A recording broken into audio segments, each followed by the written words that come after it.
A very good morning, dear students. So today we are going to start fourth part of electrostatics.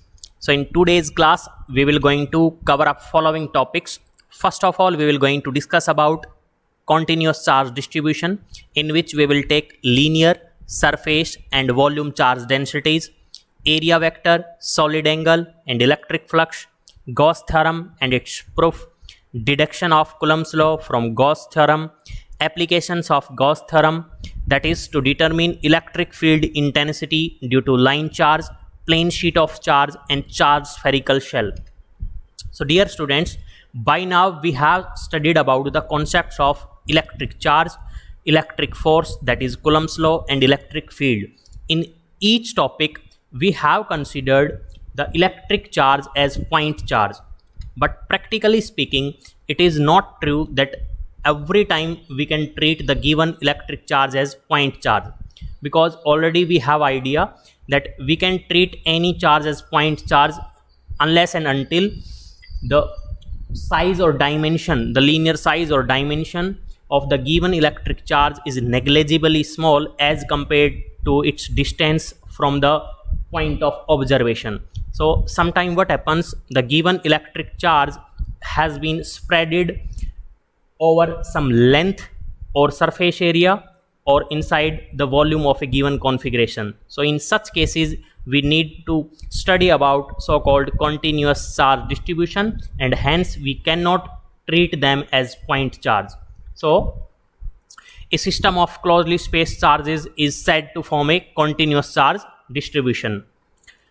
So it is useful to consider the density of charge distribution. As per the given configuration, we will going to discuss the density of various charge distribution. So first case is line or linear charge density. So as the name itself suggesting that whenever the given charge is distributed along some given line or length, so in that case we will say this will be the case of linear charge distribution, and correspondingly we will going to study about linear charge density. So if a charge is distributed over a straight line or over the circumference of a circle or over the edges of a cuboid, etc., then the distribution is called linear charge distribution, and the related density will be linear charge density. So linear charge density is nothing but the charge per unit length, as the charge will be spreaded along entire length of a given configuration. So if we talk about its SI unit, so how we can think of this? So we have taken the charges which is spreaded over some straight line.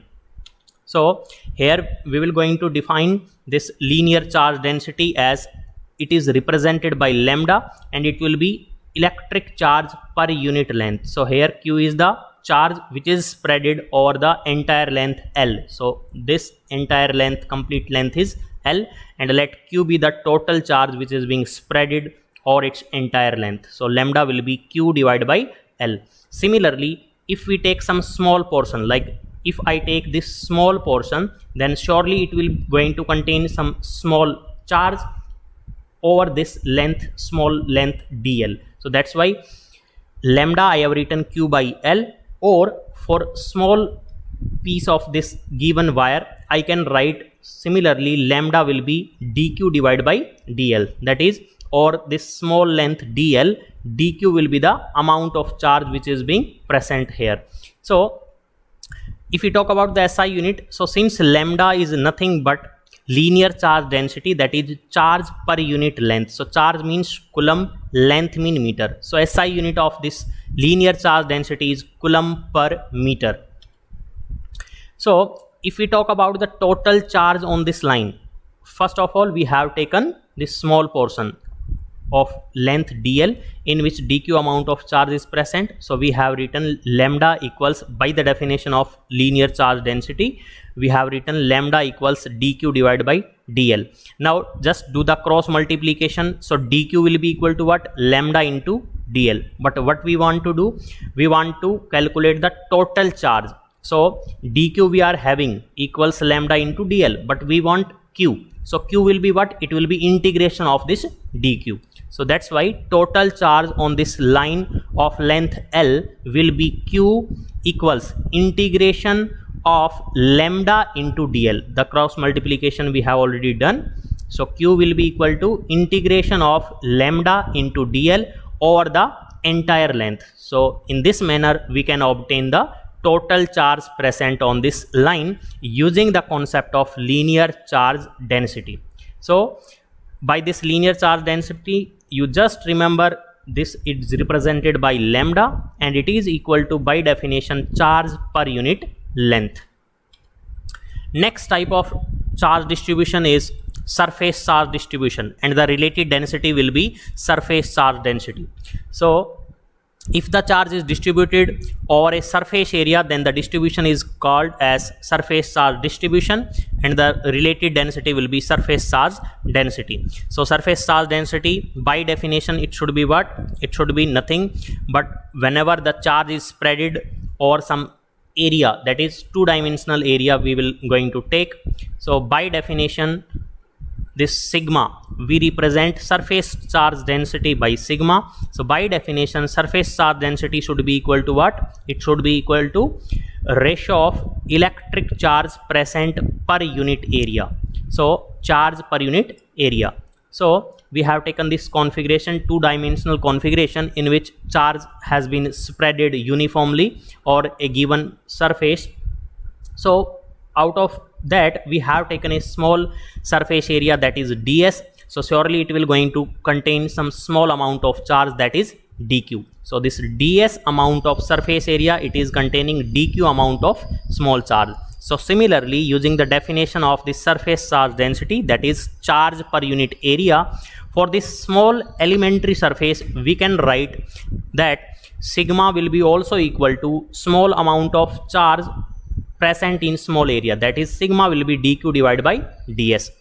So if we talk about the SI unit, so since sigma, that is surface charge density, it is the ratio of electric charge per unit area, so coulomb divided by meter square. So that's why SI unit of surface charge density is coulomb meter per meter square.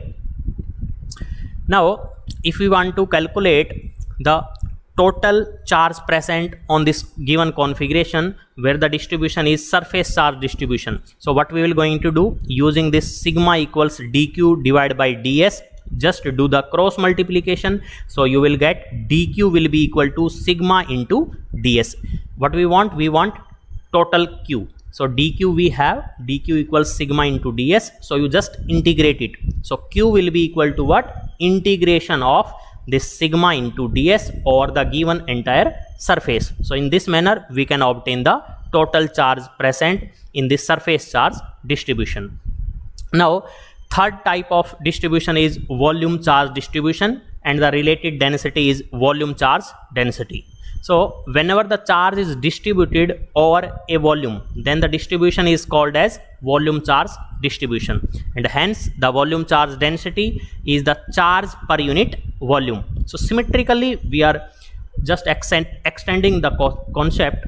So now in this case we have taken that the charge is being uniformly spreaded inside the volume of a given configuration. So here by definition, this volume charge density, it is represented by the Greek letter rho, and it will be the ratio of what? Charge per unit volume. So this is q divided by volume. So we have represented this volume by this tau. So rho equals charge per unit volume, q divided by tau. Similarly, now we have taken some elementary portion inside this given configuration. So let me call it is having volume d tau, some small volume. So surely it will going to contain some small amount of charge dq, that is this d tau, that is small elementary volume of the given configuration, it is containing dq amount of small charge. So using the definition of this volume charge density, that is rho equals charge per unit volume, we can also write that rho will be equal to dq divided by d tau. So rho will be equal to what? It will be small charge divided by small volume. So all these things why we are able to write this thing? Because this distribution is uniform in all the cases. In case of linear charge distribution, surface charge distribution, and volume charge distribution, everywhere we have taken the case of uniform charge distribution. So that's why everywhere we are using the concept that this density equals, like volume charge density equals Q divided by volume. Similarly, also this volume charge density will be true for small elementary portion. That is, if we take d tau volume, so it will going to contain dq amount of charge. So again, if we talk about the SI unit, so volume charge density rho is equal to what? Charge per unit volume, that is coulomb per meter cube. So its SI unit is what? Coulomb per meter cube. Similarly, if we are interested to find out the total charge enclosed by this given configuration, so again what we will going to use? We will going to use this equation. So we will going to do the cross multiplication, that is dq will be equal to rho into d tau. Now we want to calculate the total q. So total q will be equal to what? It will be integration of this dq. So q will be equal to rho into d tau over the entire volume, that is tau. So these are the concept of linear charge density, surface charge density, and volume charge densities. Now the next topic is area vector. So dear students, by now in your lower classes you have always treated this area as scalar only, but now very interestingly we will going to introduce this area as a vector quantity. So since the name itself suggesting that whenever we have any vector quantity, so we have to attach appropriate direction also. So what is this area vector? Any small area of surface which can be represented by a vector with direction taken as outward normal to the given surface. So any area we can take, but we have to attach appropriate direction, and the direction will be what? It will be simply the direction will be outward normal to the given surface. So surface I have taken this S surface, so I want to make it area vector. So what I will going to do? I will going to attach appropriate direction, and this direction should be what? It should be outward normal to the given surface. So under this whole surface area capital S, I have chosen some elementary portion ds. Now I want to attach the area vector, that is direction. So direction will be what? It will be along this n cap, and this n cap will be always, it will be taken as outward normal to the given surface. Any surface you take, no problem in that, but to make it area vector we have to attach the outward normal direction with respect to this surface, and hence immediately this area becomes area vector.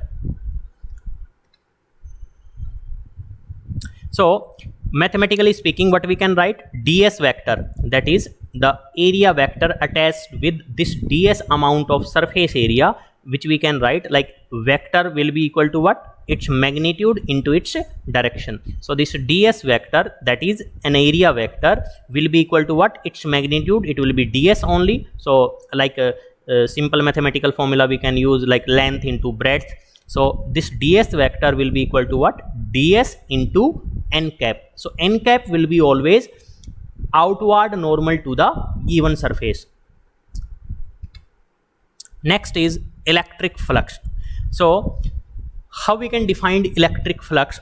So electric flux is nothing but the total number of electric field lines which are crossing a given surface perpendicularly or normally. So whenever we have any given surface, so electric flux tells about the total number of electric field lines which are crossing the given surface perpendicularly or normally.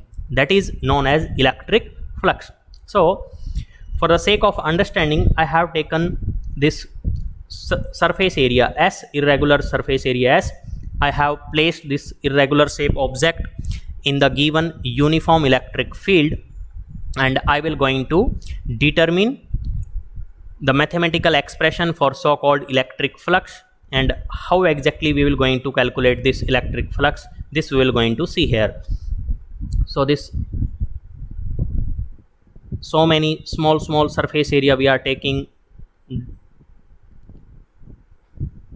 So the surface area as I have taken, electric field is acting along this positive x direction. This is uniform electric field. Now we have to determine the expression for this electric flux.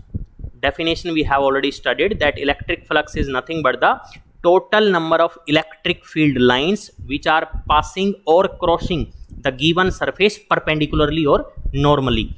So this will be our electric flux. So electric flux d phi through a small area. So this was the complete area S. Now I have taken various small elementary surface, that is ds, here ds small area, here also ds, here also ds. So many small areas I have taken. First I will going to calculate the electric flux, the small electric flux with respect to the given small area. Then I will going to add the electric flux due to all such small areas, and finally I will have the expression for this total electric flux. So for that sake, first of all I have taken electric flux d phi, that is small electric flux through a small area element ds due to an electric field E at an angle theta with ds is. So generally speaking, first of all here, since we have to take area vector, so this ds amount of small elementary area we have taken. Now to make any particular area as area vector, we have to attach unit outward normal direction. So outward normal direction, if I take this area, so dear students, unit outward normal direction will be this direction, same as that of electric field direction. If I talk about this area, this ds I have taken, again to make it area vector I have to attach perpendicular outward direction. So outward perpendicular direction will be this direction. Similarly for this ds surface, the ds vector, that is area vector direction, will be this perpendicular outward normal to the given surface. For this portion, outward normal direction will be this direction. So this, for this particular ds, the outward normal direction will be simply opposite to the direction of given electric field. Similarly this also we have chosen some small area ds, again we have to attach the direction, so we have to make it area vector. So ds vector, its direction should be what? At its locality it must be outward normal to the given surface. So first of all we will going to calculate this d phi, that is small electric flux through a small area element ds which we have chosen. So for simplicity, let I call, I have taken this ds vector. So how much angle it is making with respect to electric field? This ds vector, it is making theta amount of angle with respect to the direction of electric field. So mathematically this d phi should be equal to what? D phi will be equal to, it will be dot product of electric field intensity with respect to area vector, that is E vector dot ds vector, and we know that A dot B vector will be equal to what? AB cos theta. This is simply the dot product of two vectors. So d phi will be equal to what? E dot ds vector will be equal to E ds cos theta. Here theta is what? That is very crucial point. Always in study of electric flux, this theta will be which angle? Theta will be the angle between the direction of unit normal, outward unit normal to the given surface with respect to electric field. So theta is the angle between outward normal to the given surface and electric field. So here this is the theta. So that's why d phi, that is small electric flux through this small elementary surface ds, this one surface, it will be what? E ds into cos theta. So also you can understand this electric flux in this way, that electric field intensity, while studying the properties of electric field lines, we have studied that this electric field intensity, it is directly proportional to the density of field lines. That is, density means what? Number of field lines per unit area. So you just imagine E is nothing. E is what? is number of field lines per unit area. I have multiplied by what? Area. So area getting cancelled out, and what I am getting here, I will be getting here total number of field lines, and which are crossing perpendicularly, because I have already taken this theta with respect to what? With theta is simply the angle between unit outward normal to the given surface with respect to electric field. So that's why d phi in my case is comes out to be what? E ds cos theta. So total electric flux, so this we have calculated the electric flux through the elementary portion, that is ds, small area. Now the total electric flux over the whole surface S due to an electric field E will be what? We know if we have calculated the electric flux through small elementary portion, so this complete area S, it will be consist of what? Very large number of such small elementary portion. So if we want to calculate the total electric flux through this whole specimen, so what we need to do, we have to add the effect, that is the electric flux due to all such small portion. So this body will going to contain very large number of such small portion, and since this is the continuous configuration, so in previous class also we have studied that for a continuous body, whenever we are summing something, so summation simply changes to integration. So that's why this total electric flux through the whole surface area capital S will be equal to what? It will be integration of this d phi, that is E dot ds vector over the entire given surface. So will be equal to what? Again A dot B vector will be what? AB cos theta. So E into area S cos theta.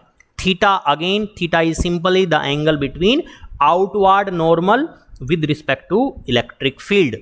So E S cos theta we can write, or we can write electric field dot area vector. So this is the simplest expression for so-called electric flux.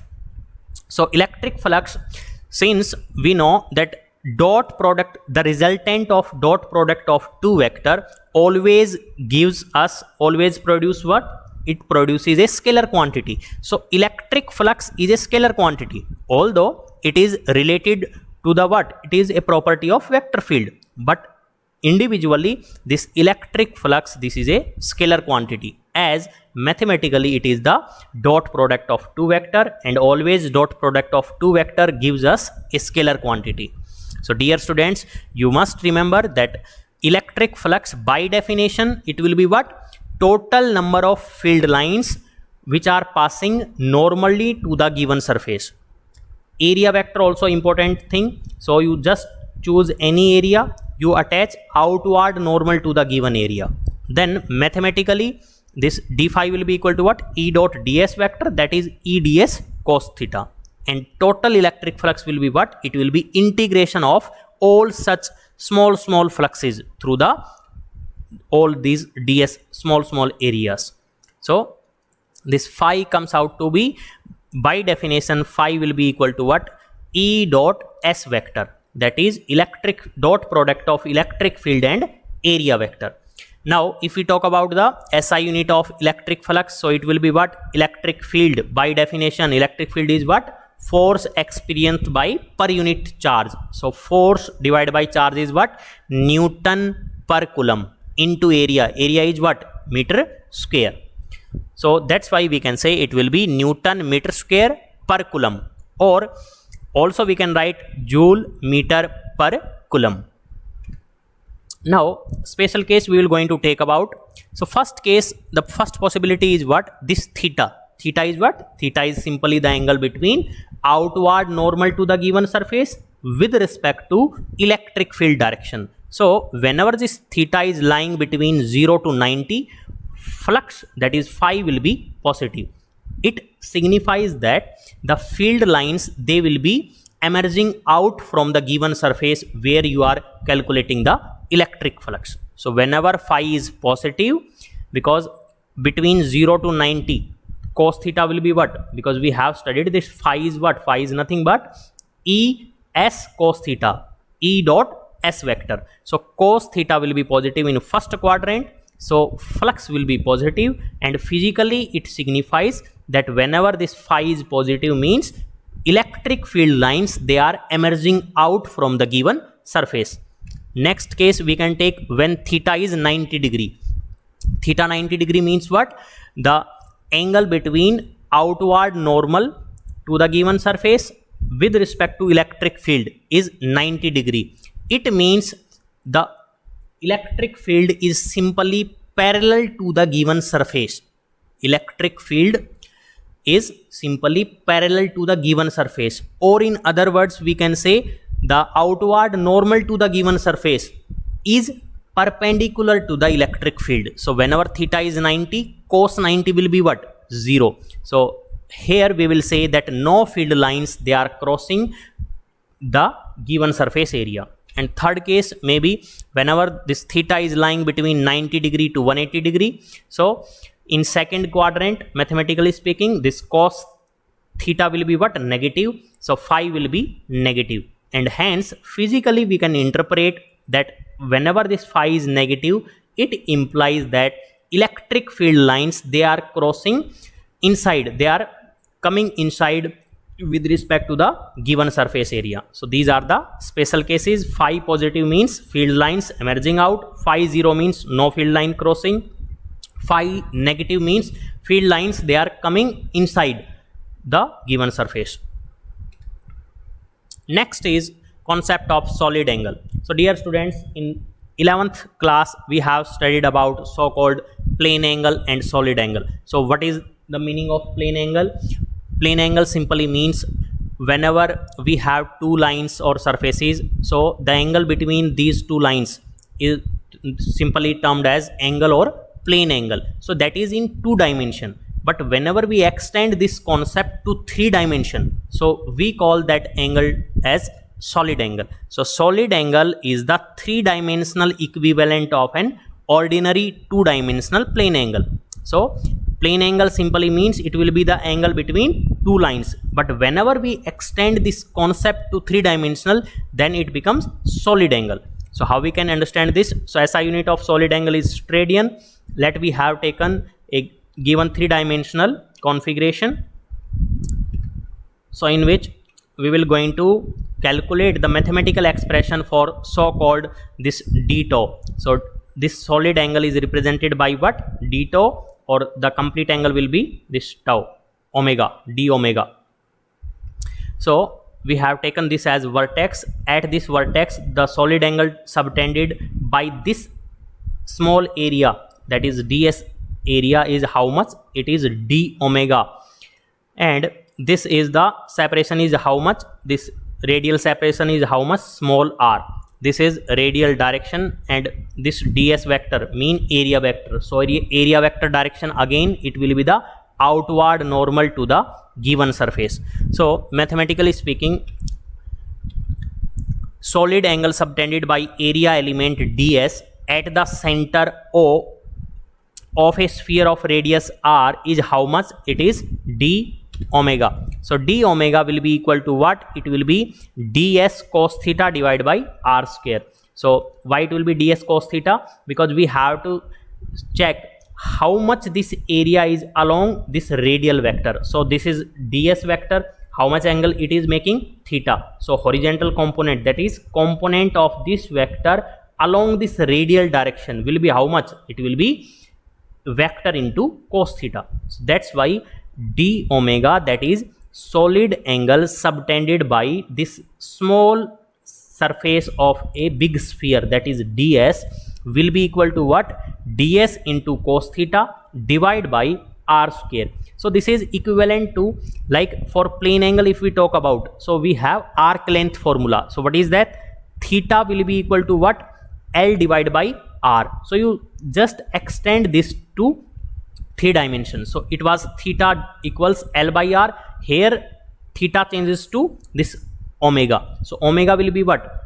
L length changes to area, and this radius changes to square of radius. So in that sense also you can understood this. So d omega equals was ds cos theta divided by r square. So now total solid angle subtended at the center of a given sphere, it will be what? It will be the integration of this solid angle d omega. So omega will be integration of d omega over the entire surface. So integration of what? You just substitute these value here. So ds cos theta divided by r square. Now what is ds? If we integrate this ds, so with respect to what we need to integrate? With respect to area. So omega is related to what? It is related to the complete surface area of the given sphere. And this was what? This was simply the elementary small portion of that given sphere. But this complete area will be what? This will be the outer surface area of the given sphere. So that's why when we integrate, so this ds will be what? Ds will be ds integration over the entire surface will be equal to what? It will be equal to the outer surface area of the given sphere. And the formula is what? 4 pi r square. And if we talk about this theta, so when we take the complete sphere, then everywhere in its locality, this n cap is what? N cap is simply the outward normal at the given surface. So it will be making everywhere 0 degree with respect to the radial outward direction. So cos 0 becomes 1. ds integration will be what? It will be 4 pi r square. That is the total surface area of a given sphere. So 4 pi r square into cos 0 will be 1 r square. So r square cancelled out, and we are left with 4 pi, and unit will be what? Unit will be steradian. So this omega, that is solid angle subtended at the center of is given solid sphere, it will be equal to what? 4 pi steradian by its entire surface. Next important topic is Gauss theorem. So what it tells about? It has its own applications, so it is important one. So what it states, Gauss theorem, as per Gauss theorem, the surface integral of electric field intensity, that is surface integral of electric field intensity over any closed hypothetical surface, that particular surface of our interest, we will going to call it as Gaussian surface. What we will going to call? Gaussian surface. So surface integral of electric field intensity over the Gaussian surface in free space is equal to what? It will be 1 by epsilon naught times the net charge enclosed within the surface. So surface integral of electric field intensity over the given closed surface will be simply equal to 1 by epsilon naught times the net charge enclosed within the surface. So here important thing is Gaussian surface. So what is Gaussian surface? Gaussian surface is a closed surface around a charge distribution. So originally we will be given with certain charge distribution, but as per the requirement, as per the observation which we want to made, we have to choose some Gaussian surface. So Gaussian surface will be what? It will be a closed surface around a charge distribution such that the electric field intensity has a single fixed value. The electric field intensity, it will be having a single fixed value at every point on the surface through which electric flux, that is electric field lines, are crossing. So whenever we are given with any charge configuration, so as to apply this Gauss theorem, we have to very carefully choose this Gaussian surface in such a way that the electric field intensity at the given surface through which field lines are crossing, the value of electric field must be same over the entire surface. So that surface we can call it as Gaussian surface. So this was the definition. Now what we can write mathematically? Phi E, that is electric flux. Phi means flux, E stands for electric. So electric flux over a close, this circle we have used for what? Close. So electric flux over a closed surface will be equal to what? By definition we know that electric flux will be what? It will be simply the dot product of electric field and the area vector. So E dot ds vector over closed surface S. So this is just by definition of electric flux. Now as per Gauss theorem, this electric flux, it should be mathematically comes out to be equal to what? Q enclosed, that is net charge enclosed in the Gaussian surface divided by epsilon naught. So this is the mathematical statement of this Gauss theorem, that is electric flux through a Gaussian surface, through a closed surface S. So that's why we have used this closed integration sign, and we have put this ellipse or circle, we can say. So this is signifying closed integration. So electric flux through a closed surface S, that is by definition it should be what? Dot product of electric field and small area vector. So E dot ds vector, as per Gauss theorem, it should comes out to be Q enclosed, net charge enclosed inside the Gaussian surface divided by epsilon naught. So this is the mathematical statement of Gauss theorem. Now we will going to have the proof of Gauss theorem for spherically symmetric surfaces. So we will going to use the studied topics on behalf of which we will going to have a proof of this Gauss theorem. So for that we have taken a point charge at point O. So positive Q we have taken at point O. Now this we have taken a radius, a sphere we have assumed of radius how much? R radius.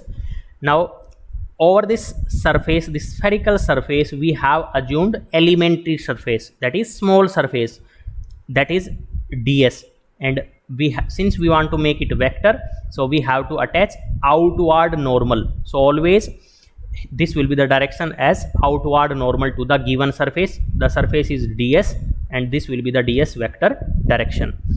So now if we talk about at this point on this small elementary surface area which we have chosen, if we want to see the direction of electric field, so always, since this is positive charge, so at this point, this is my point of observation. So electric field due to a positive source charge will be always radially outward. So this is what? This is my radius vector.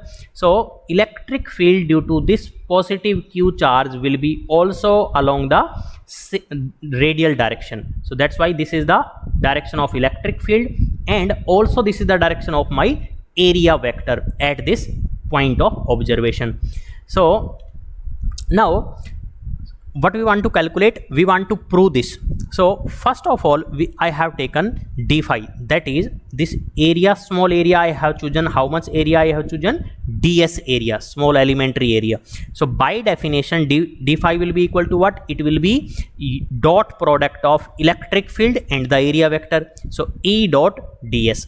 Now already we have knowledge, but I have considered here a positive point charge. And what is my observation point? Observation point is lying on this small area element ds vector. So this is my observation point. So now simply you can tell me that electric field due to this point charge at a separation, how much? Separation will be everywhere r only. So electric field due to this positive Q charge which is positioned at center of the given sphere will be equal to what? Electric field will be equal to what? Q divided by 4 pi epsilon naught separation square. So separation is how much? This r squared. Now direction is what? Direction is radial outward direction. So what I can use here? I can safely use r cap. R cap is what? R cap is nothing but the direction of electric field due to this positive Q charge. So this is radial outward direction. So that's why I have used Q divided by 4 pi epsilon naught r square into r cap dot ds vector is what? Ds vector will be what? Vector will be magnitude into its direction. So magnitude how much I will take? Ds into direction will be what? Direction will be this n cap direction. So n cap direction will be what? Outward normal to the given surface. So surface is this So outward normal will be what? Outward normal will be this along this yellow direction, yellow vector. So that's why ds vector will be what? Ds into n cap. Now what we can do? So 1 by 4 pi epsilon naught we have taken q into ds, like scalar quantity we have taken separate, vector things separate. So 1 by 4 pi epsilon naught q into ds divided by r square. What we are left with? R unit vector dot n cap. So here this dot has its usual meaning, you cannot skip this. So r cap dot n cap, ds already I have taken out. So r cap dot n cap. Now you tell me, r cap is what? R cap is simply the direction of this electric field. This is what? This will be radial outward direction. Now n cap is what? N cap is the outward normal to the given surface. This will be along this direction. You just check this yellow vector, that is n cap, direction of area vector, and this direction of electric field, they are lying along same direction. So that's why r cap n cap dot product of these two unit vector, it will be equal to what? See, always unit vector magnitude will be 1. So a dot b vector will be what? A b cos theta. So a b here are 1 and 1. Theta is how much? Theta is 0, because ds vector, that is n cap direction, outward normal direction, and electric field, they are lying along same direction. So that's why theta will be 0. Cos 0 will be what? Cos 0 will be 1. So that's why what we can say here, r cap dot n cap, their magnitude is what? Because they are unit vector, so 1 and 1, and cos 0 degree will be 1. So that's why we can replace this value. So d phi will be equal to what? Q ds divided by 4 pi epsilon naught r square. So till now we have successfully calculated the electric flux which is coming out through this small area. Now I can extend this concept to the entire given surface. So what we will going to do? We will going to do the integration. So d phi I have calculated. So as to calculate this phi, it will be equal to what? Integration over the closed surface. Closed surface is what? Closed surface is this over this whole S surface. So it will be equal to what? Phi will be equal to integration, closed integration over d phi, or this entire surface will be equal to, you just substitute the value. So 1 by 4 pi epsilon naught q divided by r square. Here integration is over what? Area. So all other quantity being constant, I have taken them out. So that's why closed integration over the entire surface area of what? This small area. So whenever we integrate this small area as over the entire surface area, so this ds vector becomes what? It will be simply equal to the this outer surface area of this given sphere. So that's why we will have 1 by 4 pi epsilon naught q divided by r square as it is. Now ds integration over the entire surface will be equal to the surface area of this given sphere, that is 4 pi r square. So you just simplify this, and what we are left with? 4 pi cancelled out, r square cancelled out, and we are left with q divided by epsilon naught. What is left hand side? Phi e is comes out to be equal to q by epsilon naught. What we have used? Definition of electric flux. So that's why we have successfully proved this Gauss theorem. Now similarly we will going to deduce this Coulomb's law from Gauss theorem. That is, we will going to use Gauss theorem so as to prove this Coulomb's law. So for that purpose we have taken this charge, positive charge, point charge, which is positioned at center of the given surface. So always due to a positive charge, source charge, the electric field direction will be radially outward. Again we have taken what? Elementary surface area, ds vector, the direction also we have assigned here. So from Gauss law, what we know? Gauss law is what? The statement is what? Gauss theorem. It states that electric flux through a closed surface, so in our case closed surface is this surface, this spherical surface, will be equal to what? Electric flux through a closed surface will be equal to what? Net charge enclosed divided by epsilon naught. So that we can use here. So since electric flux through a closed surface by definition is what? It is surface integral of electric field over the given surface. So E dot ds vector over the given surface will be equal to q by epsilon naught. Dear students, this is nothing but the statement of Gauss law or Gauss theorem. So this we want to use so as to prove or deduce Coulomb's law. So phi E by definition electric flux is E dot ds vector over the given surface will be equal to q enclosed divided by epsilon naught. So in my case total charge enclosed is how much? It is positive q only. So what we can write, since E and ds vector are in same direction, so electric field radial outward direction, ds vector outward normal, since they are along same direction, so what we can say here that phi E will be equal to what? E dot ds vector will be what? E ds cos theta. Now theta is what? Theta is 0 only. Along this ds vector and electric field theta is 0, so cos 0 becomes 1. So this dot product now reduced to E into ds only, because cos 0 become 1 will be equal to q by epsilon naught. Now next step what we can have, that phi E will be equal to E is, see, E is constant over entire area. E will be same everywhere because this E depends on what? E depends on the separation from the given source charge. So wherever you calculate E, here or here, everywhere it will be same because the separation will be nothing but equal to the radius. So that's why E I have taken out, and integration will be of this area over the entire surface will be equal to q by epsilon naught. So whenever we do this integration, ds integration, so all small area we have to add till the entire surface area. So it will be equal to what? Entire surface area. So entire surface area will be what?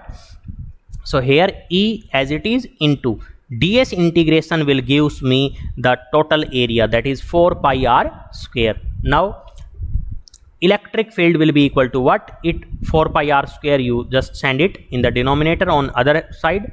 So E will be equal to q divided by 4 pi epsilon naught r square. Now if I say that I have to brought some this unit positive test charge q naught, let I am bringing unit positive charge somewhere here. So this is my source charge, here I have brought test charge. So already electric field, how much electric field is present at the observation point? This amount. E due to this point charge, how much it is? Q divided by 4 pi epsilon naught r square. What we know, whenever we are bringing any charge in the electric field, so that electric field will going to exert certain force on that incoming charge. So what I am bringing in, I am bringing this q naught amount of charge, I am placing q naught charge here. So already electric field is existing due to what? Due to this source charge as point charge. How much? This amount. So that's why force, electric field will be force divided by charge. So force will be what? Force will be charge into electric field. So that's why force will be the incoming charge into existing electric field. So what I have brought here, q naught, in presence of what? In presence of this electric field. So q naught into electric field. So q naught into q divided by 4 pi epsilon naught r square. Now you tells me that F force is comes out to be q1 q2 divided by 4 pi epsilon naught r square, that is q1 is q, q2 is q naught. So this is what? This is nothing but the Coulomb's law. So here we have successfully deduced Coulomb's law using Gauss theorem. Now next, there are important applications of Gauss theorem. So first application is what? Electric field intensity we want to determine due to an infinitely long straight charged wire. That is, I have taken this infinitely long uniformly charged straight line. So let I call positive charge is being distributed along its entire length. So what type of distribution it is? Line charge distribution. So the related density we will going to use is line charge density. Symbol will be lambda. So here, so as to apply Gauss law, what is our requirement? First of all, we have to choose appropriate Gaussian surface.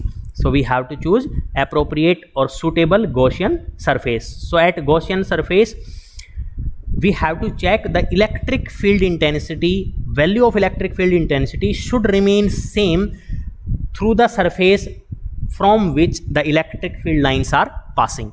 So first of all, you think about whenever we have positive charge, so direction of electric field will be what? It will be away from the charge. So direction of electric field will be along this direction in the upside, and downside it will be this direction.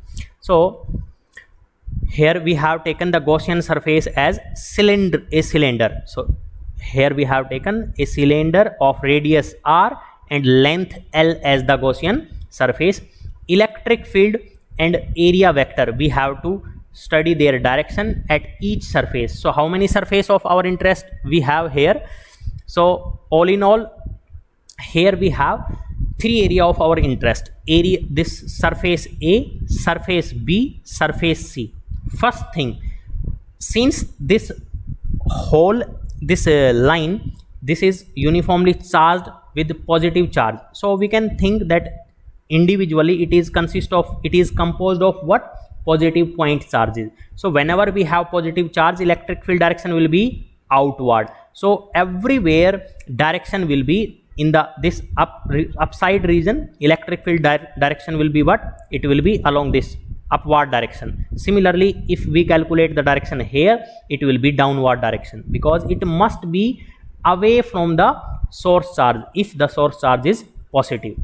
Now, since we have taken three surfaces, surface A, surface B, surface C. So Gaussian surface we have taken as a cylinder whose axis is simply this long straight wire. Charged wire is placed at its axis, radius r, and length of cylinder is how much? L. So now three different surface we have taken: surface A, surface B, surface C, right surface, left surface, and this curved surface. Now what we need to take care, at each individual surface we have to take care, because electric flux is what? It is dot product of electric field and area vector. So here at observation point, tell me the direction. Direction will be what? It will be downward, because it is due to this positive charge. So due to positive charge, the direction will be always away. So away direction will be what? It will be downward at this particular point. Now if I am taking this circular surface, this right face of this circular cylinder, so it will be along what? The direction of this area vector will be outward normal. So outward normal will be this ds direction. So how much is the theta between them? So theta must be always between unit outward normal to the surface and electric field. So here it is how much? 90 degree. Second surface is surface B. So here also electric field direction downward. Now outward normal will be what? Outward normal will be along this left side direction. So again angle is how much? Theta will be 90 degree. Third surface is what? This curved surface. So at this curved surface, since we are observing at this point, so electric field will be what? It will be away from positively charged this wire. So electric field will be upward direction. Now what we need to think of? We need to think the direction of this area vector. So area vector will be outward normal. So here this area vector and same direction electric field. So theta is how much? Theta is simply 0 degree. So from these three faces we have to think, from out of these three, from which faces this electric field lines they will going to emerge out physically as well as mathematically we can think of. So dear students, we can understand the same thing in terms of field lines also. Field lines due to a positively charged wire will be what? These will be straight lines away from this, so upward as well as downward. So if we take this case, this surface, so field lines they are just going parallel to the surface, they are not coming perpendicularly. But you just remind the definition of electric flux. In electric flux we need to take the number of field lines which are crossing perpendicularly. Like with respect to this surface, perpendicular will be this, but unfortunately none of the field line they are coming out from this surface perpendicularly. So that's why we will going to see that electric flux due to this phase A due to this phase B will be simply 0, because no field lines they are coming out perpendicularly, rather they are just parallel with respect to the given surface, and hence they are not crossing the surface. Or mathematically speaking, d phi is what? E dot ds vector. So E ds cos theta. So if theta is 90 degree, so cos 90 will be what? 0. So that's why flux through this phase will be 0, flux through this phase will be also 0. But through which, if we talk about this phase, so electric field lines they are going upward, here they are going downward. So you just see, now we can easily imagine that electric field lines they are emerging out perpendicularly from the given surface. So that's why now we will going to determine the expression for electric field using Gauss law. So Gauss law, by definition again, electric flux through a given surface E dot ds vector over the entire surface will be equal to what? Q divided by epsilon naught. So electric flux by definition is what? E dot ds vector over the closed Gaussian surface will be equal to charge enclosed divided by epsilon naught. So let I call charge enclosed is Q. So whatever charge it enclosed, so let I call this is the Q amount of charge. So now E dot ds will be equal to what? So we have to take surface integration of this electric field vector. So surface, actually it is composed of A surface, B surface, C surface. So three different surfaces it is composed of. Total S surface, it is composed of what? Surface area A, surface area B, surface area C. So that's why we will going to write three different integrals. So E dot ds over A surface, over B surface, over C surface. Now A dot B is what? AB cos theta. So for A surface, theta is how much? Theta is 90 degree. So cos 90 will be what? 0. Over B surface, theta is how much? Again it is 90 degree. So cos 90 will be what? 0. So first and second integral, they simply vanishes. They are simply become 0. So that's why what we can write, that this complete E dot ds integration over entire surface will be simply equal to what? It will be equal to first and second, here we will write cos 90, so they will become 0. And third, how much is the angle here? Dear students, this is E vector, this is ds vector. So both they are along same direction. So theta will be what? 0. And cos 0 will be what? 1. So this first term 0, second term 0, we are left with third term. So E ds cos 0, cos 0 is what? 1. E I have taken out. Why? Because from this concept of Gaussian surface, I have chosen this Gaussian surface in such a way that over its entire surface electric field will be same only, constant only. So constant term we can take it outside. So E into ds over the surface C. So surface C is what? This curved surface. And when we do the integration, so ds integration means what? Complete area. Which area? This C surface. So C surface will be what? It will be the total curved area of this given cylinder. So that's why this formula is what? It is 2 pi RH. So here I have taken electric field as it is. ds integration will be what? It will be 2 pi r into height or length is how much? L. So what we can write now? So on right hand side, from Gauss theorem, it is what? Q by epsilon naught.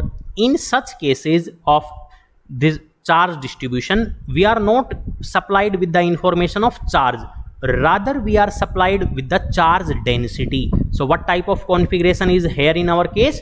It is line charge distribution. So that's why we will be supplied with line charge density. So line charge density is what? It is lambda. And how we defined lambda? Lambda will be equal to charge per unit length. So what I want charge. So do the cross multiplication. So charge will be equal to what? It will be lambda into L. So that's why Q will be equal to, by definition of this linear charge density, Q will be equal to this density into length divided by epsilon naught. where lambda is what? Lambda is nothing but the linear charge density. So now already we have obtained, left hand side we obtain E into 2 pi RL. 2 pi RL is what? Curved surface area, and right hand side is what? Q by epsilon naught is equal to lambda L divided by epsilon naught. Just simplify this, we will going to obtain E will be equal to lambda divided by 2 pi R epsilon naught. So this is the final expression for electric field intensity due to a uniformly charged infinitely long wire. So in vector form also we can write it, electric field as a function of position will be equal to what? Lambda divided by 2 pi epsilon naught R, and this R cap is telling what? If we have the direction of electric field is radially outward from the positively charged line, for negative line charge it will be radially inward. So if this direction, it depends on the nature of charge of that given wire. So if the wire is positively charged, so this R cap will be radially outward. If it is negatively charged, it will be radially inward. So dear students, you should remember that electric field intensity due to a uniformly charged infinitely long wire will be equal to lambda divided by 2 pi epsilon naught R. R is what? R is simply the separation, perpendicular distance from the given line charge. So here we need to note that electric field intensity is independent of the size of the Gaussian surface. So it is not depending on the size of the Gaussian surface which we have constructed. Rather, it depends only on the distance of point of consideration. That is, where exactly we are observing, it depends on that. That is, the Gaussian surface should contain the point of consideration. That is the only demand. So it depends on the separation of observation point with respect to that line charge. It does not depend on the configuration of that Gaussian surface. Next application is electric field intensity due to an infinitely long thin plate sheet of charge. So here we have extended the one-dimensional charge distribution to two dimension. So here we have surface charge distribution. So a plate we have taken which is uniformly charged.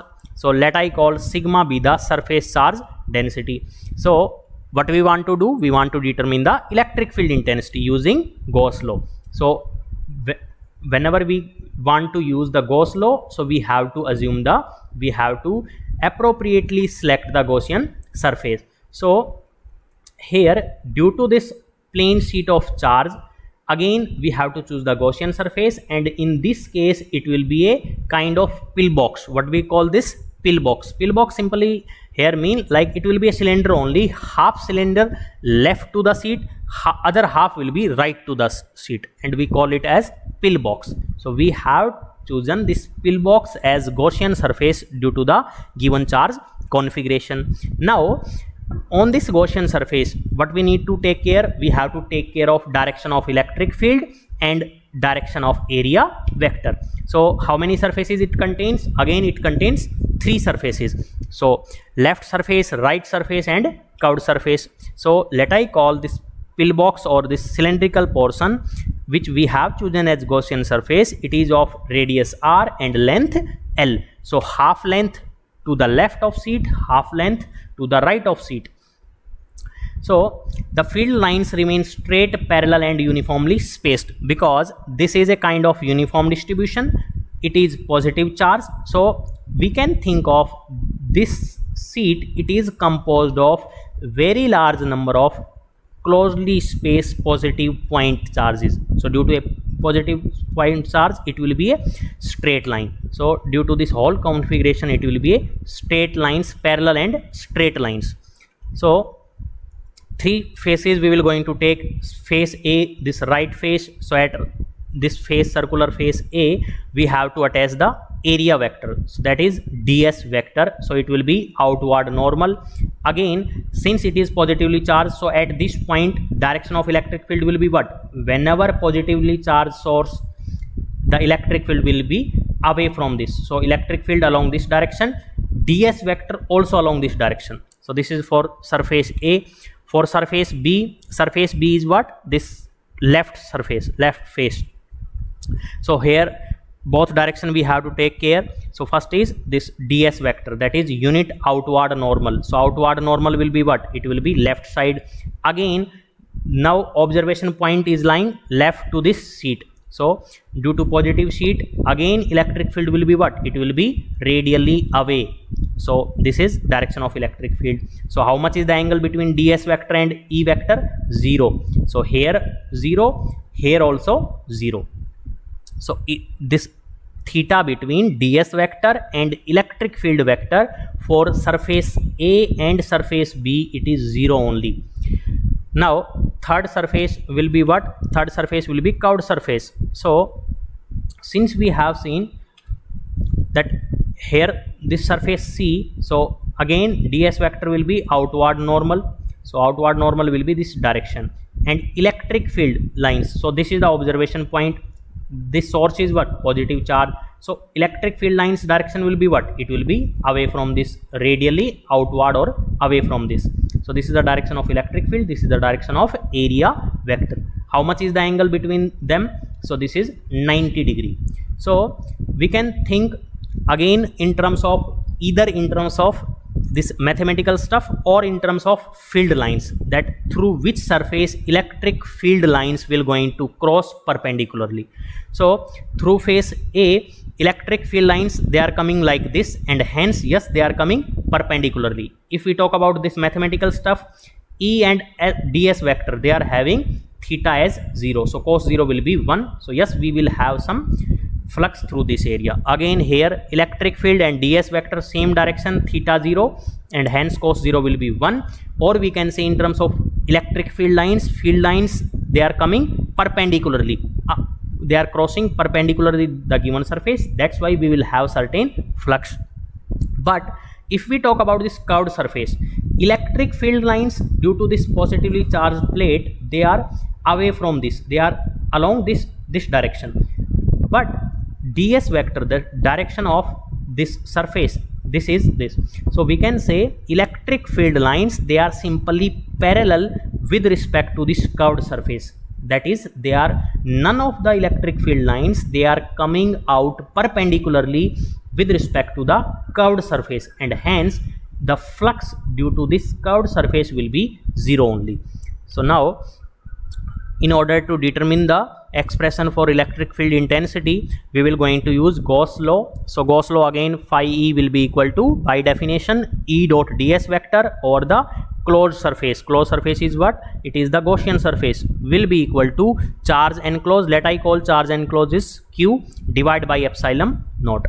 Now E dot ds vector, so we have to do the integration over the entire surface. Entire surface is consisting of 3 surfaces: A surface, B surface, and C surface. So individually we have to take care of them. So that's why E dot ds for A surface, B surface, and C surface. Now individually you put the value. So A dot B vector, we are knowing A dot B vector will be what? AB cos theta. So in each integral you put the value of theta. So for A surface, we have seen for A surface theta will be what? Theta will be angle between electric field and area vector. So they are lying along same direction. Similarly for this B surface. So for A and B surface, theta will be 0. But for C surface, theta will be 90 degree. So for C surface, theta is what? 90 degree. Cos 90 will be 0. So for this surface, for this third integral, we will have 0 value, but first and second they will going to give us certain value. Now EDS cos 0 is 1, so EDS integration, so we can add them, so it becomes 2 EDS integration. Since by definition of Gaussian surface, we have chosen it in such a way that electric field should have constant value over the entire surface. So here as well as here, electric field value is constant, same. So that's why I have taken electric field outside. So 2E ds. Now area is what? This area and this area, that I call. So now we have to, so area is what? It will be pi r square. Here also it will be pi r square. So that's why this circular area we have written 2E into ds integration will be what? Pi r square. So now simplifying, so right hand side of this Gauss statement is what? Q divided by epsilon naught. Now in this case we have surface charge distribution. So similarly we can use the surface charge density. So surface charge density sigma will be equal to what? Sigma will be equal to charge per unit area. So charge will be Q divided by area will be 4 pi r square. So it will be what? So since the charge is spreaded over this area, not for pi r square, it will be pi r square, circular area. So that's why since sigma is charge per unit area, Q divided by area in my case is what? Circular area, pi r square. So charge will be equal to what? Do the cross multiplication. Q will be equal to sigma into area. Area is pi r square. So that's why Q by epsilon naught will be simply equal to sigma, that is surface charge density, into area. Area is what? Circular area, pi r square. Now we will put it, so where sigma is the surface charge density.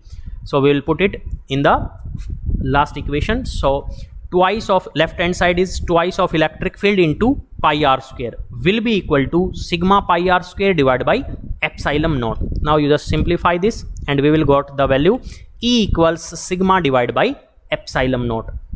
So in vector form we can write electric field as a position of, as a function of position will be equal to what? Sigma divided by 2 epsilon naught into I cap, that is direction L cap we have taken.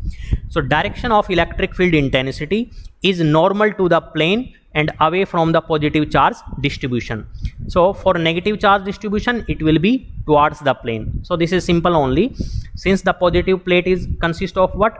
It is consist of closely spaced very large number of positive charge. So whenever positive charge, so electric field will be away from it. Whenever negative charge, it will be towards the plate itself. So here we have to note that since we have got electric field intensity due to a positively charged infinite plate is comes out to be sigma divided by 2 epsilon naught. So electric field intensity is independent of the size of Gaussian surface. So it is not depending on the size of Gaussian surface. Whatever size you take, it does not depend. It neither depends on the distance of the point of consideration nor the radius of the cylindrical surface. It is simply depending on what? It is simply depending on the charge density. So it is very interesting result that whenever we have any charge plate, so either you are observing here or you are observing here, it does not depend. It does not depend on the separation of the observation point with respect to the plate, given charged plate. So it does not depend on the distance or radius of the cylinder. It simply depends on the charge density, that is surface charge density. Also, in this case, we have taken a very thin sheet. So if the plane sheet is thick, in that case the charge distribution will be available on both sides. See, here we have taken very thin sheet and we have taken just positive charge. They are spreaded on one surface itself we have taken, not both sides. So now if we take thick, then charges will be on either side of that plate. So that's why in case of thick sheet, the charge distribution will be available on both the side. So the charge enclosed within the Gaussian surface will be twice as before, and hence the expression for field, it becomes what? It will be E equals sigma divided by epsilon naught. So this is true for this thick sheet case, is true for conducting sheet, while the above case is true for non-conducting sheet. Now last application is electric field intensity due to two parallel infinitely long and thin plane sheet of charge. Oh, actually this is nothing but the special case of previous one. So here we have taken for case 1 that I have placed two parallel charged plate. First is having sigma 1, second is having sigma 2. So this is my first plate, this is my second plate. So dear students, already we have studied about the expression for electric field due to a uniformly charged infinitely sheet of plane charges. So in this case, what we are going to take, this sigma 1 and sigma 2 we have taken. So two parallel plates which are positively charged we have taken. In this case, we have three regions of our interest. First region is extreme left, second region in between the plate, third region is extreme right.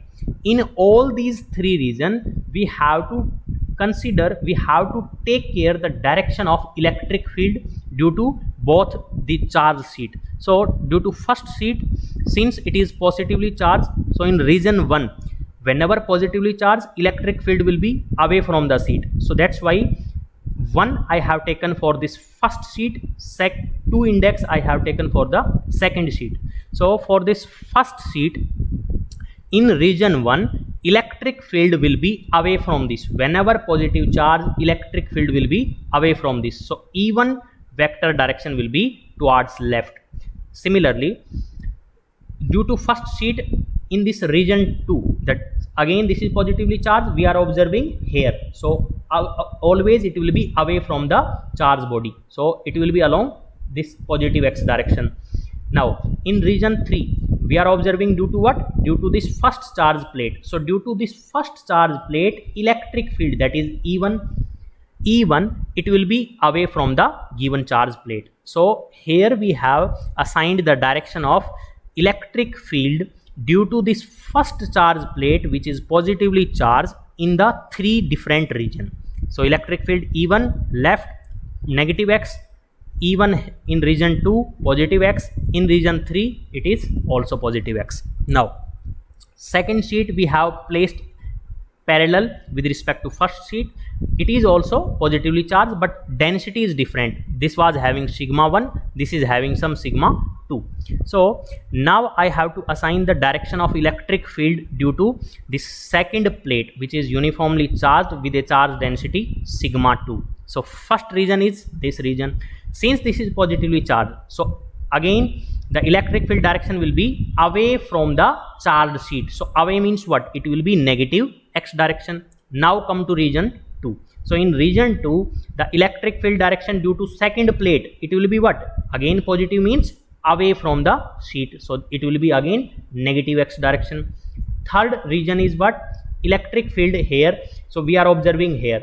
Plate is placed here. So positive plate means what? Away from plate. So away from plate means it will be positive x direction. So E1 and E2, we have assigned the direction for this E1 and E2 vector in all the three regions. Now since electric field is a vector quantity, so we want to calculate the net electric field in the three regions. So whenever any vector quantity, so we have to use this vector algebra. So in first region, if we talk about the first region, you just see the two vector. We have to take care of electric field due to both, that is E1 as well as E2. You check the direction of E1, it is negative x direction. Also E2, it is also negative x direction. So since they are in same direction, so whenever two vectors they are along same direction, you simply add them. So total E electric field will be E1 plus E2. So due to first, it will be what? Sigma divided by 2 epsilon naught. The previous result we have used. Electric field due to a infinitely plane sheet will be what? It will be sigma divided by epsilon naught. So E1 is what? Sigma divided by 2 epsilon naught. E2 is what? Sigma 2 divided by epsilon naught. Since they are in same direction, so we have added them. Now in region 2, E1 direction of electric field E1 is positive x, direction of electric field E2, it is negative x. So whenever the vectors they are opposite direction, so we will going to subtract them. Since sigma 1 is larger, so electric field due to first one will be larger. So that's why net electric field in this region 2 will be E1 minus E2. So E1 is what? Sigma 1 divided by 2 epsilon naught. E2 is what? Sigma 2 divided by 2 epsilon naught. Okay. Now third region, in third region, E1 vector positive x direction, E2 vector positive x direction. Whenever same direction mean, we will going to simply add them. So net electric field will be what? E1 is what? E1 is the sigma 1 divided by 2 epsilon naught. E2 is what? Sigma 2 divided by 2 epsilon naught. So these are the expression for net electric field due to two parallelly placed positively charged sheet of charges, that is sigma 1 density, second is having sigma 2 density. So direction here, electric field direction will be, overall net resultant will be negative x direction, here positive x direction, here positive x direction. Now next case 2 is what? If we take the two plates but they are equal and oppositely charged, mean first sheet this is having charge this plus sigma, second is having charge minus sigma. So in that case what we will going to take, again same thing we have to do, like we have to assign the direction of electric field due to individual sheet in three region of our interest. So region 1, region 2, region 3. So in region 1, due to first sheet, since this is positively charged, so E1 here, E1 this direction, here E1 this direction. So due to first sheet we have assigned the direction E1 in first region, E1 in second region, E1 in third region. Similarly, now due to second sheet, and here we have to be cautious that this second sheet is negatively charged. So whenever negative charge, electric field will be towards the charge body. So in region 1, due to this second sheet which is negatively charged, electric field direction will be towards the sheet, so it will be positive x direction. In region 2, again electric field due to negative charge body should be towards the body itself, so E2 will be also along the same direction, that is positive x direction.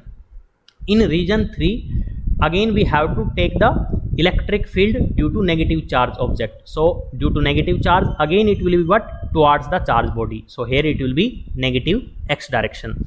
Again electric field is a vector quantity, so what we will going to do, we have to take care of direction of electric field due to first and second one. So in region 1, you just check, E1 is negative x direction, electric field due to first sheet is along negative x direction, due to second sheet it is positive x direction. Whenever they are opposite, we will going to subtract them. So net electric field in first region will be what? E1 minus E2. Now E1 is what? Sigma 1 divided by 2 epsilon naught. E2 is what? Sigma 2 divided by epsilon naught. Now sigma 1 is what? Positive sigma. Sigma 2 is what? It is also sigma, but this is negative. So hence what we can say, it will be 0. So here sigma 1 minus sigma 2 divided by 2 epsilon naught, sigma 1, sigma 2, they are equal. They are just opposite in sign, and sign we have already considered while assigning the direction of electric field. So do not put here sigma 2 equals negative sigma, because already we have taken the direction because of this negative sign. So you just put the magnitude value only, sigma 1 equals sigma, sigma 2 equals sigma. In second region, E1 vector positive x direction, E2 also positive x direction. So E1 sigma 1 by 2 epsilon naught, sigma 2 divided by 2 epsilon naught. Sigma 1, sigma 2, they are equal only, so that is 2 sigma. 2 sigma divided by 2 epsilon naught, sigma by epsilon naught. Third region, again they are having opposite direction, E1 right, E2 left. So E will be what? It will be 0, just similar to the first region. So here one very important point is that when I have taken two parallel charged plate which are oppositely charged, in that case in the region left as well as right to the plates, extreme left and extreme right with respect to the given plates, electric field, net electric field comes out to be 0. Here also 0, but in between the plate it comes out to be sigma divided by epsilon naught. How much it comes out to be? In between two equal and oppositely charged parallel plate, electric field is comes out to be what? Sigma divided by epsilon naught, and direction will be what? See, E1 this direction, E2 this direction. Same direction means what? They will going to add up. So that's why electric field is not 0 in region 2. Rather it is what? It is equal to sigma divided by epsilon naught. And dear students, this concept we will going to use while studying parallel plate capacitor. Now last application is what? Electric field intensity due to a uniformly charged thin spherical shell. So we have taken a thin spherical shell. Shell means it is hollow. So let I call on a spherical shell, this charge is distributed or its entire surface. So O is the center of this cell with radius capital R, it is hollow, and Q amount of charge that I call it is distributed. Now let I call, I want to observe the electric field at point P which is lying outside. So first case is when the observation point P is lying outside the cell. So at this point P we have to observe. So at this point P, if we are interested in determination of electric field, so what we need to choose? We have to choose appropriate Gaussian surface, then only we can apply the Gauss law. So here we have chosen the spherical shell, this spherical surface as Gaussian surface with radius, how much? With radius, let I call the radius is small r. So on this Gaussian surface we have chosen this small surface ds. So immediately we have to assign the outward normal direction with respect to this area vector. Also at this observation point P, I have to take the care of this electric field. So electric field will be positive, means it will be always away, so it will be radially outward. So now from Gauss law what we know, phi E equals E dot ds vector, close integration over the entire surface will be equal to Q enclosed divided by epsilon naught. Let I call charge enclosed is how much? It is Q only. So now since E and ds vector they are in same direction, electric field radially outward because of this positively charged P. At P point this ds vector, it will be also outward normal this direction. Since they are lying along same direction, so theta will be 0. So E dot ds vector becomes simply EDS because cos 0 is 1. Now since E on the Gaussian surface it will be constant only, so I have taken it out. So E into ds vector will be, ds integration will be equal to Q by epsilon naught. Now ds integration means what? ds is this small area. ds integration means I have to add all such small surfaces, and it will give me what? It will give me the complete surface area of this Gaussian sphere. So that's why the complete area of this Gaussian sphere will be what? 4 pi, it will be small r square, because Gaussian sphere it is having this radius as small r. This original spherical shell it was having capital R. So for Gaussian surface this total area I will be writing 4 pi r square. So that's why we can write E will be Q divided by 4 pi epsilon naught r square. So here if we are provided with this charge value, we can write simply E equals Q divided by 4 pi epsilon naught r square. It is the expression for electric field at a point P outside the given uniformly charged spherical shell. Sometime instead of charge we are provided with what? We are provided with charge density. So simply we know that charge density will be what? It will be charge per unit area. So do the cross multiplication. Charge will be what? It will be density into area. So we can also express this electric field in terms of charge density. So it actually depends in what terms the information is provided in the question. So whenever we are given with this charge value, you use this expression. When we are supplied with this sigma, that is charge density, then we will use Q will be equal to sigma into 4 pi r square. Do the calculation and we will get sigma r square divided by epsilon naught small r square. So this is the expression for electric field due to uniformly charged spherical shell at a point outside the cell. So we can say here what expression we obtain? It is E equals Q divided by 4 pi epsilon naught R square. Dear student, you just recall that due to a point charge, whether we got the same expression? Yes, we got the same expression. Electric field due to a point charge is nothing but Q divided by 4 pi epsilon naught into R square. So that's why whenever we are observing whenever we are doing our observation outside the thin spherical shell, then this spherical shell, it appears to us as if the whole charge is lying at its center as point charge. So that's why it is appearing as such if the whole charge were concentrated at the center of the cell, this Q charge. So this is the first case. Second case, at a point on the surface of cell. So this cell we have taken, original cell. Now we have to do the observation right on the cell itself. So this is the point of observation, A point.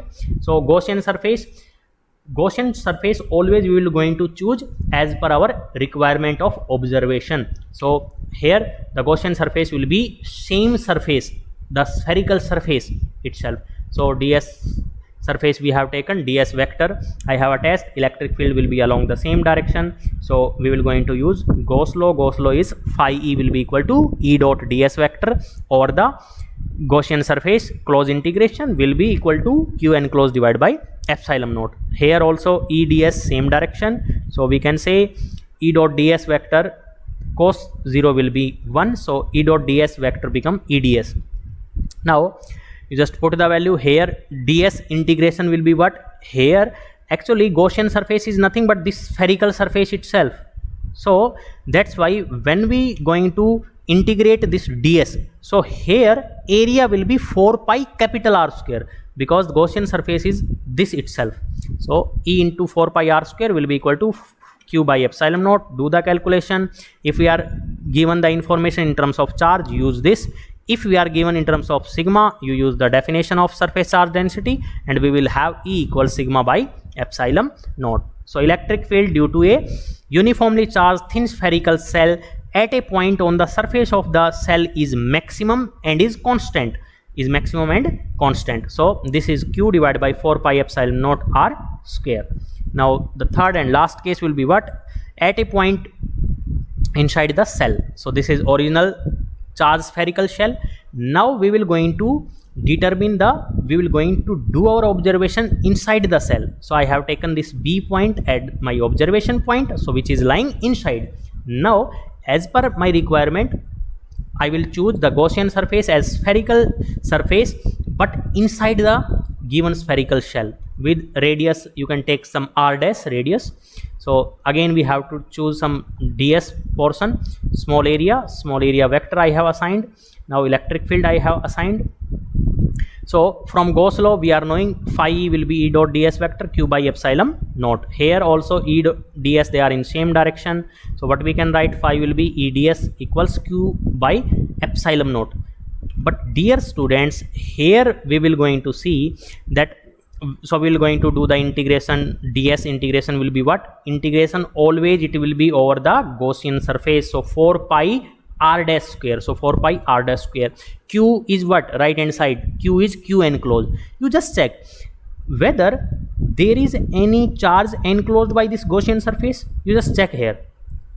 The answer is no, because charge is distributed here only. There is no charge present inside the Gaussian surface we have chosen with radius r dash. So that's why on right hand side this charge enclosed is what? It is 0 only, and hence expression will be 0. So since Q equals 0 inside the Gaussian surface, so electric field inside the given charged spherical shell will be 0. So this property E equals 0 inside a cavity. Cavity simply means charged spherical cell, we can say spherical body, any charged spherical body. So this, since electric field inside this cavity is 0, so this we will going to use at electrostatic shielding. So in the coming chapter we will going to use this concept of electrostatic shielding, because inside this charged body electric field is found to be 0 only.